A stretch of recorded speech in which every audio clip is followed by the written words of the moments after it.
I've been losing goldfish so bad this summer. It's a little warmer than usual, I think, so far. I don't know.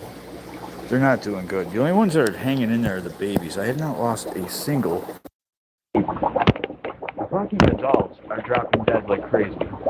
Out of like 30, I've got 3 left. So that's very disappointing. Fucking 30 feeders. I shouldn't have started with feeders. Half of them are diseased, messed up, parasitic. I found so many different parasites on them. I've seen parasites jumping off of them, hanging off of them. Just crazy. Just crazy. Feeders aren't really the best option. They'll cycle a tank quick though. These baby Orandos are doing really, really well. I just gotta keep a close eye on them for any fungus, parasites, scars, fin rot, fin chew. Make sure nobody's getting picked on in there. Some of them are so little, like real, real little.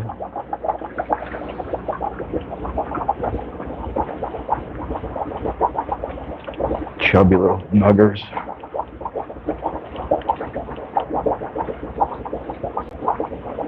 Go round them up.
Delicate.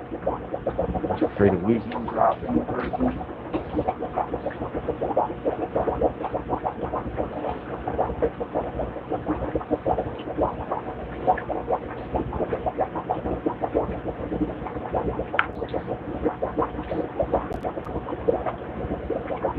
Those are little numbers.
I'm getting slick.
Lost my first baby today. That's disappointing. It's been all adults that I've lost so far. It's been my first baby, but that one had a bad spot. I could tell there was something wrong with him yesterday just by looking at his bad spot. He was healthy though. Can't believe how fast he fucking died. These guys are shitting like crazy. Been feeding him a lot.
Caught that sick goldfish. I was paying attention better. That goldfish were in the red. I would have caught it in time.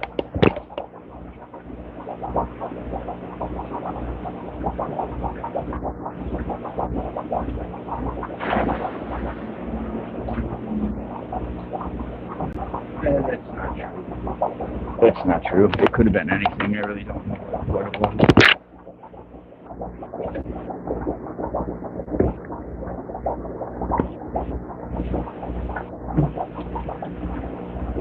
Okay, relax, you fat little nuggets. No need to stress.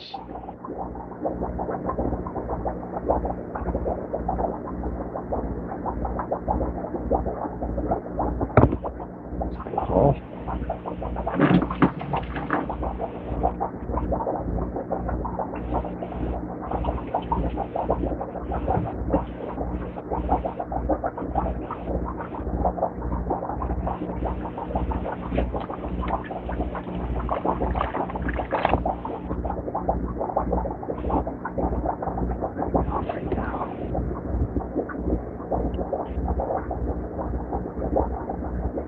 Some these calicos and shit, they're hard to tell if they got bad spots or red spots or fucking parasites or if that's supposed to be there.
was once referred to as a peculiar institution, slavery is not. We live in a strange time now, a time where slavery is universally revived. Now, I did read that there were more than 40 million people classified as slaves right now in the world, which is true. Would make it almost certainly this period in history where there were the most slaves, even is a lot. But sometimes the criteria is, let's call it slavery on a sliding scale, and that isn't meant to be trite, but there's all kinds of slavery. It's sort of on the gradient. On one end, you have things like, wage slavery, as some people would say, right? People that are trapped in jobs that don't make them enough money to live, but they get paid. Then you have things like bond slavery, debt slavery, which is really the same thing, indentured servitude, all the way down to the lowest level of slavery on the gradient, chattel slavery. Chattel slavery is where we take human beings and we make them things. Maybe more apropos, rather than comparing them to a hammer or a chair, to compare them to some sort of animal you'd find on a farm. That's how, because the slave owners would often try to keep them healthy the same way you would try to keep some livestock healthy, but it's, you own them, you can do whatever you want with them. That's chattel slavery.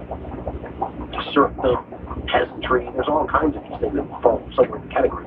Chattel slavery is the lowest of the low, and that's the kind of slavery that the world had going on when Christopher Columbus found the New World for the Europeans and the Old World. How about that? Europeans is the proper term because the Old World stretched from the edges of Europe, right? Ireland, Western France, Western Spain, now Portugal, right? Those are the edges of Europe, Eurasian continent. And you follow it all the way through now. I mean, China on the other side is connected to this pipeline and everything in between. Now, there's not close contact, but silk is making it one way, money's making it the other. Yeah. In other words, there are things like diseases, foods, codes of conduct and morality that are shared. The Mongols alone, in the 1300s, 1200s, would have been spreading a lot of this stuff against everybody else's will. So when Columbus rolls up into the New World, the so-called New World, and lands, the person that is landing there is a person from the Middle Ages. And this is important to point out. Now, Columbus was a bad guy. I think when you look at his conduct as judged by the people of his day. At the same time, it's hard to imagine somebody else showing up and all of a sudden behaving radically differently, right? Even if they were not as ruthless as someone like Columbus, how much different are they going to behave and how much different is that going to make everything that follows afterwards? But the important thing to remember is, if you look, and I always do this, if you look at when Columbus was born, in other words, the world he was born into, I think he was born in the 1450s. The 1450s is like the War of the Roses in England. Go look at a picture, a painting of what people were looking like in the Wars of the Roses era. These are knights. This is medieval combat. We haven't even yet, or we're just in Columbus's day, progressing to the point where we're getting into that period where you have the Inquisition and people being burned. I mean, look at what life was like for these people in the world Columbus was born into. They break people on the wheel, the executions are public. I mean, so what sort of person was going to show up in the New World and just, by modern standards, behave? Right, that was an ugly world they were coming from. And as I said, not as tempting these days, people blame it on Europe. I mean, this is the way it is in North Africa, which is now the Middle East, Europe, of course, Russia, China, Mongolian area, India.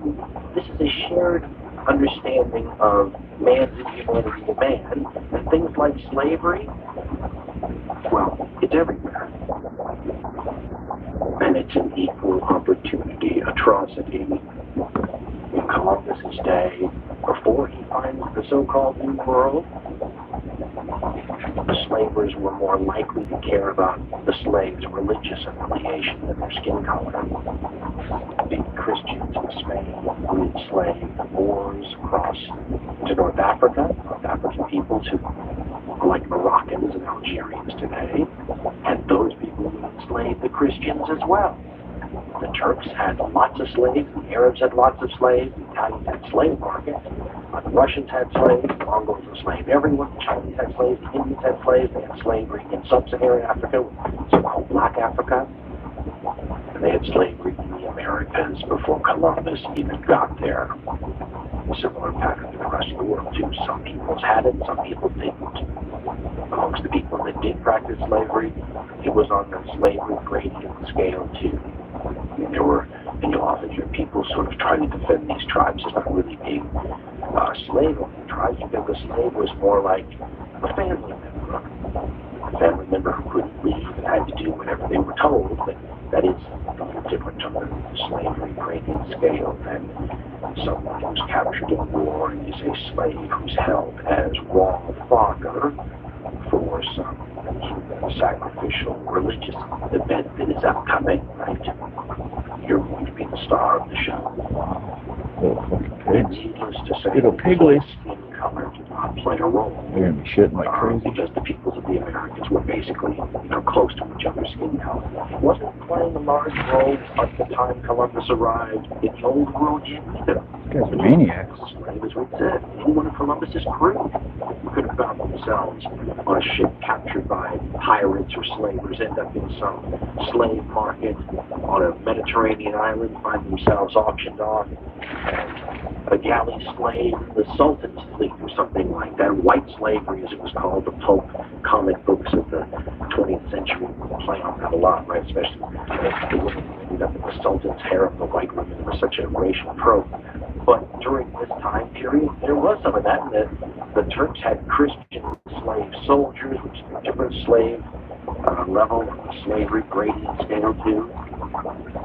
There could be some really powerful slaves who owned lots of slaves, and the slavery thing defies easy classification. The bottom line, though, is one of the things when you start to say, why did this happen? An interesting question that comes into play is, so how did this become a family where all of a sudden a bunch of powers in the world who were hooking black Africans up to the proto or early capitalist globalized supply chain and logistically figuring out ways to start a pipeline of human beings from the African continent over to the Americas? Now, there's obviously no easy answer to this, if there's any answer at all. It's not a 2 + 2 = 4 kind of question, certainly. So I started writing down, while scouring the history books, a bunch of the different ideas that were thrown out there as major influencing factors to this whole thing. And as my list got longer and longer and longer, I started to realize that this really isn't a list that's about slavery per se. You could better describe this ever-lengthening list of influential factors, discoveries, events as something that tries to explain what reality was like in the so-called old world in the 15th and 16th centuries, right? What the zeitgeist was like, what the economic system was like. In other words, what you can draw from that is that slavery is so interconnected in that world that you can't tease it out like a strand in a rope. It touches everything, it influences everything. It's such a basic part of the makeup of things that it's impossible to talk about the influential factors in the slave trade without just talking about the influential factors in life. The one thing that has always struck me about this era is because some of it, especially economically, begins to look like, well, there's a modernity to it. It's not the kind of economic system we have now, but we're clearly an evolved form of it, right? We're descendants from this system that's about to develop in the 1400s, because it's the first truly globalized system, right? It's the first time that the so-called old world and the so-called new world are aware of each other. First time they're included in the economy. The first time you have a global economy, right?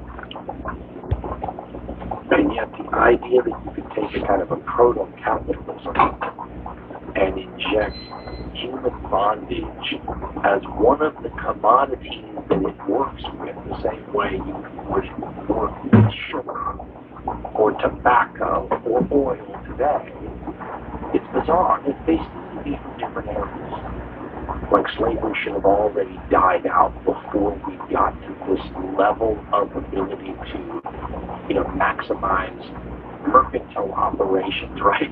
We've already decided that things like people shouldn't be efficiently traded products on the New York Stock Exchange, right?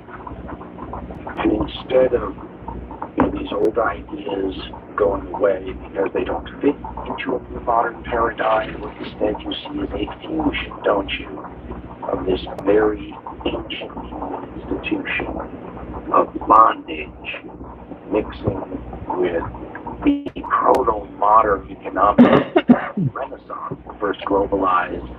Sometimes you'll see history books called the commercial revolution or mercantilist revolution or trade revolution, but an era where it would not be out of place, and I'm sure it's been done. I feel like an idiot for not having checked it in advance, but I'm sure an economist could write this history in a way that it makes total sense. As crazy as that sounds, but if you take the human being part out of this, you just focus on numbers and trade and profit and loss, well, we can make all of this kind of work. It's the moral part that screws up the whole slave trade thing. And if you want to be a historical optimist, you can say that there were events on a historical slavery timeline that look like there's progress happening here and there. People will eliminate slavery, do away with slavery, make rules that further constrict slavery. And I'm not saying they're not progress, but when you make rules, for example, I believe there was one pope that said that Christians could be slave owners and Christians could be slaves, but here on out you can't have Christian slaves owned by non-Christian slaveholders. Now, anything is progress in the right direction, but this to me sounds more like we don't really have a problem with the idea of slavery, we just have a problem with people like us being enslaved, but again, not really progress. Just going to point out that the historical optimists who want to make a point some things that often, if you examine them on the ground with a critical eye, look, again, progress, but look more like you're promoting the lowest people in your society, a level or two up on the slavery gradient scale, right? Maybe something from a chattel slave to a serf, or from a serf to a peasant, or from a peasant to an indentured servant. I'm not saying it's not progress. But the historical pessimist would come back with, yes, doesn't seem to mean that much when you look at how many new peoples are going to be enslaved and how this is going to be turned into a machine. And perhaps you could compare the entire slave trade as it's always existed as a machine. You look at the Mediterranean. Those are old trade networks of people. We take, for example, the Black Sea. The Black Sea is like a slave trading highway. That you take them from the areas, a lot of times it was the steppe people, the various tribes there would make a living raiding Slavic villages, stealing people, and then selling them. They transported across the Black Sea, a lot of times to Constantinople, from there to the Mediterranean. It's a trade network of people. But you add the modern stuff to it, and we have investors, right, and big firms, and it just, again, it could be told in the pages of the Wall Street Journal, this story. If you make human beings a legal commodity to trade, old people that way for a while, they just make a legal commodity, then it's like sugar or tobacco or oil. And the mind reels, right? Oil doesn't feel pain, right? Oil doesn't suffer. Human beings do, though, right? And yet, supply and demand does as good of a job explaining some of this stuff as any other thing you can think of. Look, we've talked about it before. I'm not a historian. It's difficult to try to take the various strands of the story and rank them at triage type of level of importance, right? This is what happened, and then this was more important. I can't do that, but I can bring in some of the strands that were going on around this time period to provide the context, right? So let's go back to where we started about Columbus's birth period, because that's an interesting time, and there's a lot of things that are happening during that same time period. Now, start with the fact that there is the beginnings, as we all know, of something your history books call the Renaissance. Renaissance means rebirth, and it was always associated with new ideas. or a better way to put it would be old ideas that were rediscovered. Rediscovery of classical civilization was the role my old history teacher said. You'll label it. Now, modern histories do a better job of, as I think I alluded to, pointing out that the people in Europe, for example, had gotten their hands on some of this ancient Greek and Roman stuff a couple of centuries earlier. They were pouring through the scientific side of this stuff, but at the Renaissance, they start getting, and they become popular, right? These works never died out. They were in small little enclaves of knowledge, including, in the Arabic language that gets retransmitted over, but it wasn't a wide general dissemination. And then during the Renaissance, all of these ancient Greek and Roman pre-Christian cultural and philosophical and artistic works sort of blow into the consciousness of the literate people in Europe, and it begins to change everything. To find a historical analogy now is to tread into science fiction territory, because this is 1,000 years or more before the people of the Renaissance. Can you imagine finding a book 1,500 years old and it's got all this stuff we didn't know yet in it, or calculations we didn't think about, or philosophical ideas that we've never been exposed to, and then this stuff with just internet hive mind that changes everything? That's kind of the crazy stuff behind the Renaissance rediscovery of classical civilization. What's funny is part of the reason that this is new to the people in Europe at this time period is because they've been living with centuries of, one sort of mental construct that they were working with, which sort of excluded a lot of these their mental construct ideas, right?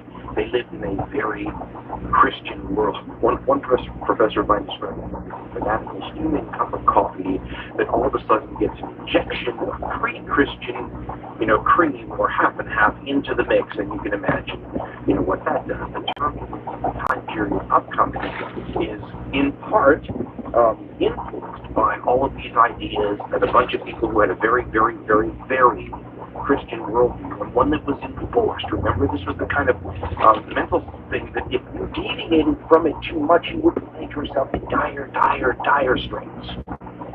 You could find yourself burned in this period for having a worldview too far off the path, right? So to all of a sudden bring in these people who were immune from punishment. I mean, you can't burn Aristotle in the stake, but all of a sudden people might read it. Aristotle, by the way, is not a bad person to pivot off of this, because one of the things that the rediscovery of classical civilization did was expose the Renaissance Europeans to this idea that slavery is just stressed out. Right? You're trying to get away from slavery, but all of a sudden, I remember reading one historian who described the Renaissance love affair with the classical Greeks and Romans, or an infatuation with them, right? And you're looking at this great civilization that was so great that you could actually read stuff from 1,000 years ago that they created, and your stuff more interesting, different, stimulating. You haven't thought of that, right? What accounts for such a great society? There's this little bit of, wondering what the secret sauce in classical civilization is. People in this time period couldn't help but notice that these societies, whether you're talking about the ancient Athenians, talking about the Romans, these are slave states.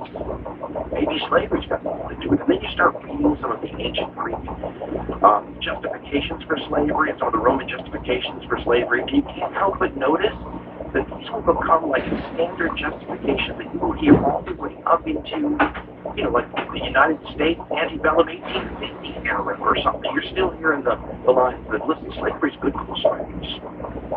What was that philosopher's line? That it'd be ruled by the reason of another than no reason at all.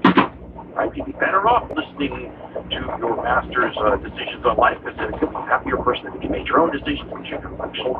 The other idea that comes from the ancient Greek philosophers is this idea that some people are just born slaves, right? There's like different groups, the gods will do, what have you. Some of you were born Greeks, some of you were born barbarians. Barbarians are the slaves. There's another idea of classical civilization, which was absolutely adopted by later slave states, and that's that slavery was good for everybody because it allowed society's cream of the crop. I'm not sure what the right word to use for these people are, but what society's best and brightest, right, the most enlightened thinkers and statesmen and whatever it might be, it allows those people the time to concentrate on what only they can do. Frees them because they were slaves to do all the drudgery work, right, to make them the money on the farm, whatever it might be. Frees them to push society forward.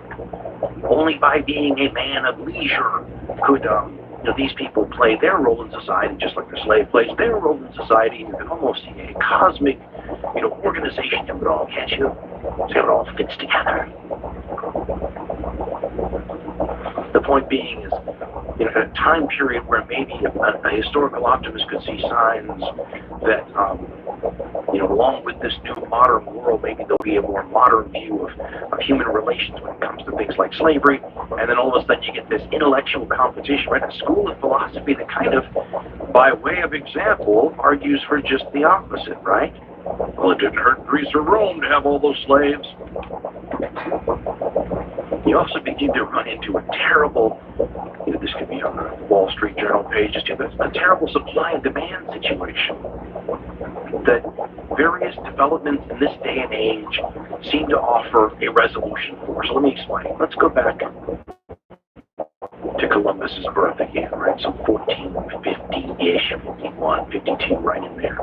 By this time, there have been advances in European ocean-going travel, right? Ocean-going exploration. This is, of course, one of the more interesting things in all your history books. To go from a situation where, for the most part, human beings would hug coastlines with naval vessels, to going into the open ocean, right? Venturing forth into the Atlantic and the Pacific, or what have you, the Indian Ocean. Now, and this is part of their charm and what blows you away about them, Polynesians in canoes, Vikings in long ships, they had famously done this stuff, but there's a difference between some of that and the sort of regular ongoing commerce that would be initiated by, man's venturing forth into the open oceans with big ships. And when you go read the accounts from when this first starts, right? So go to what's now Portugal, right? Kingdom of Portugal, Kingdom of Castile, all these places are the most western part of European peninsula along the island. And you read their early accounts of venturing forward with the ships. If you look at a map, it looks like they're going almost nowhere. You want to say to yourself, really, that's a big deal going from, the coast of Portugal to that little island right there. It's only a half inch on my map, something like that. But back in those days, there was a very good chance if you went off into the open ocean, even a short distance away, you weren't coming home. And it was the coming home with regularity part that changed everything. It was different ship designs, different navigational tools, different theories, a bunch of really intrepid individuals who would go a little bit farther than last time, and then a little bit farther than that. You can go see a timeline of Portuguese investigation off of their coast and the islands nearby, then the coast of Africa. And, every year you can see they're like going a little bit farther down the west coast of Africa, then eventually they'll round the tip, go up the other side, eventually cross the Indian Ocean. This does a whole lot of things, obviously, right? The first thing it does, though, is open up a direct channel to Central and Southern Africa, so-called Black Africa, right? Sub-Saharan Africa. Europeans and Sub-Saharan Africa have always been connected, just not directly. Right? So if Africans from Sub-Saharan Africa cross their continent up to the Mediterranean Sea and transported to slave markets in Italy, for example, that all happens. But it's very different than having a direct European correspondence with the great African kingdom south of the Sahara Desert, right? And the Sahara Desert is one of the main reasons that that's not happened before this time. 75, 8 days to travel across the Sahara Desert, this time should be total decades. Armies were sitting in. There were some slave caravans and some trading caravans, but by and large, this is an enormous area. And then above that, if you look at the map, north of the Sahara Desert, Europeans were in contact with so-called Black Africa. You have another problem. It's powerful North African states.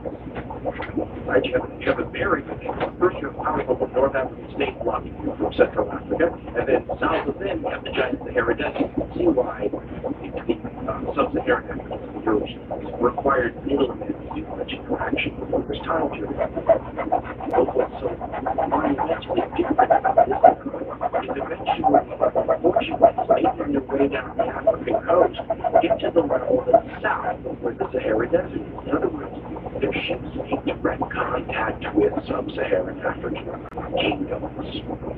And of course, what they do is grab some of the people that they see on the coast drawing machine and take it back to Portugal. So, they are the this is what's happening. And then in 1453, something famously happens that once again, and they supplanted the conversation for trading patterns, price, investments, and commodities.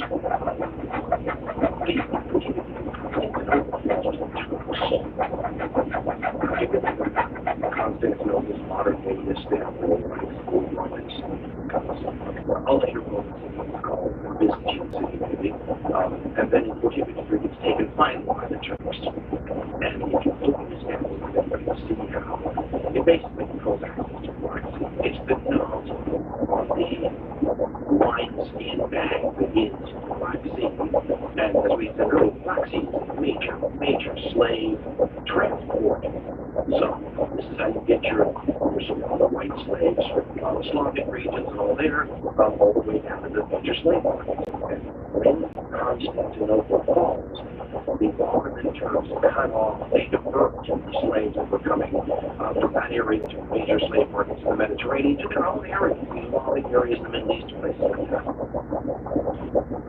which always had a lot of slaves anyway. But when they do this now, in our supply and demand situation, we have a supply squeeze, right?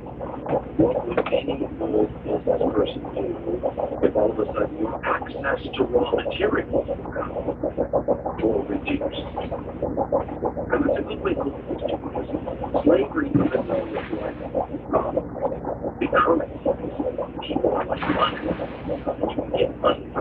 So in a straight up currency trade, there's a value down there, but there's also, if you consider it like a prime component of everybody else's business, it's the same way if the energy prices went up, it ripples up and down everybody's life. It affects everyone. The price of meat in the grocery stores, everything. So that's how the slave thing is too, because everybody needs slaves. There's a relatively constant demand.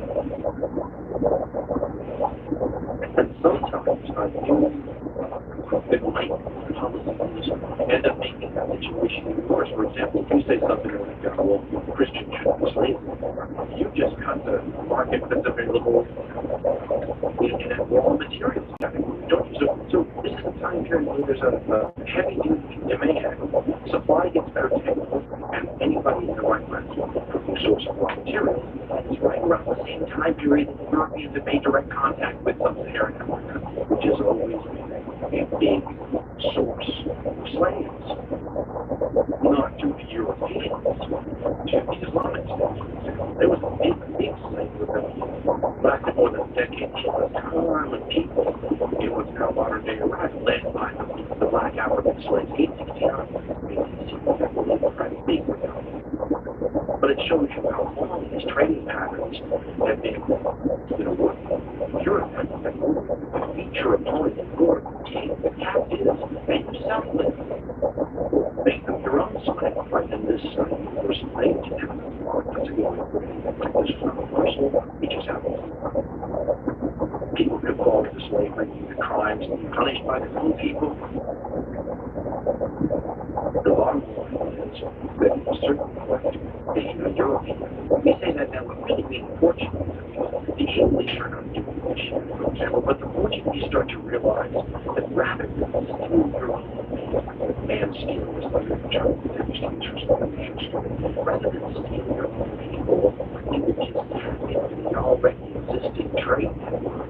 They deal with owners and if they just cut you for some of the slaves, they're already capturing and selling to other people anyway. A lot of people are going to make a lot of money during this time period. And that's another thing that's worth dealing with, is one of those strands to try and unpack here. It's a key reason why even people who had nothing to do with slavery ostensibly were impossible to disentangle from slave trade, because money touched everything, connected everything. And you never want to say that money's not important, but in different time periods, things like currency and trade are more important than others. In Europe, after Rome fell, you can see again the business graphs of this great hopefully there was, that's going to be a kind of down period, someplace for trade. barter systems, trade was curtailed. It was in the Middle Ages, again, the part that was percolating beneath the Renaissance and then exploding when you started to see the Christian classes develop, and it became so powerful that they made that money they wanted to include ones. Then when you started seeing banking houses that was making very powerful rise, you started seeing trade increase in places like the Baltic, the Hanseatic, and all that, and the rise of the Italian city-states during the Crusade finance. Right? So you begin to see modern systems of investment, right? And sheer holdings of all sorts of things that look to be very deep. You can see about everything like exploration and warfare. So this is a time period in history where a lot of places will just hire their defense forces. And usually they'll just, like in Italy, they'll hire a general in the condottieri who is connected to contractors, right? And they often come with their own armies. Nobody has to come 2 years or more in the army of the Italian state. And this approach to dealing with things actually involved in the Columbus exploration. This looks like a giant, well-invested, well-capitalized financial expedition. It's entrepreneurial colonialism in a sense. I mean, Columbus, if you follow his career, he went and gave presentations to potential investors, like right out of the Renaissance version of Shark Tank. He goes to these people and says, I have a proposal, I'm going to go in the other direction. Every change, we can open up our own direct trade channel. Right? This is a trade, so this is a money thing. And like tier 1 imports, the 1492 style version of it, and he gets put off, and the investors don't think he's got his calculations right. But at one point, the rulers of Castile, who will eventually become a Spanish monarchy, they decide they like his idea enough that they don't want to take it elsewhere. So they give him some money to sit tight on it. It's almost like a Renaissance version of non-disclosure fee. Why not compete? But when Columbus eventually undertakes this expedition, he's acting as an agent of the monarchy of Castile, or the Spanish monarchy of Mexico. But he's not the Spanish name. He's also getting a percentage deal. Well, the percentage deal doesn't sound like it's out of place when you're talking about establishing trade routes. We've already established great states in Asia. So that's fine. It looks very different indeed when you stumble upon lands that are not what you thought, and have people on it who cannot militarily resist you. And then if you're Columbus and you're getting a percent of whatever you find or put together, or whatever this expedition turns out in terms of proceeds, what are your proceeds when you land in modern day Haiti, Cuba? Well, it's a little bit dicey, doesn't it? So once again, I'd like to look at this problem now. We're going to change the name in the course of this discussion. I should still look for the lost dog that got off today. I'll be back later. You're right, just games to see if I can get a step closer to understanding things a little bit more in context.